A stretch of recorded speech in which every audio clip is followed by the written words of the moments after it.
Harvey. Pag... Tama. Hindi lang kaya natin. Kasya sa atin. Kasya sa atin. Ang kaya natin shirt. So, maraming salamat sa kaya natin. Alam mo, ibig sabihin nito, kung kasyang-kasya yung shirt sa akin, ibig sabihin natural ang ating pagsasamahan, natural ang ating pagtutulungan.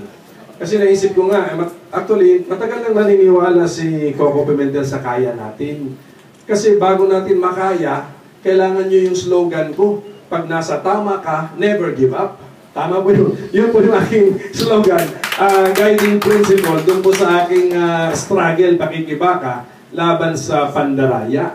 Pag nasa tama ka, never give up. And if you follow that, kaya natin. Yun po yung natural consequence. And ako po ay nagpapasalamat sa grupo, and of course, alaala ni Secretary Jesse Robredo, na mas kilala natin sa kantawag nila sa Chinelas Leadership.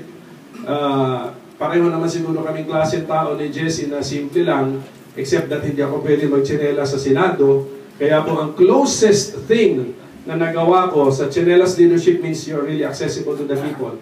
The closest thing to Chinelas Leadership na na-implement ko po sa Senado is my open door policy. The door of my Senate office has always been open for the 1 year and 6 months that I have been Senator.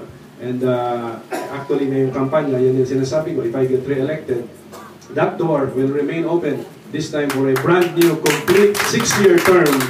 Because I know the people need somebody, kailangan po nila ng kasangga, sandigan, matatakbuhan sa kanilang pagkontra or pagkalaban sa iba't ibang uri ng pandaraya. So yan po ino-offer ko sa kanila. Hindi lang naman sa eleksyon ng dayaan Marami pang dayaan dyan.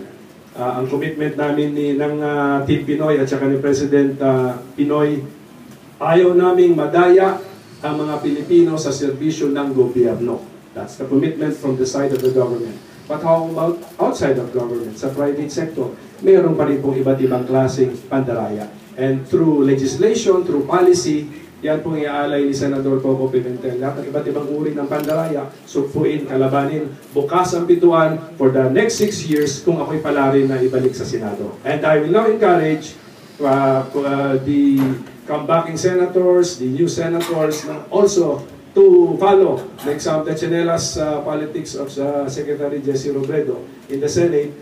Huwag tayo mag-chinelas, pero buksan natin ang ating pintuan. Thank you very much. Maraming salamat sa kayo.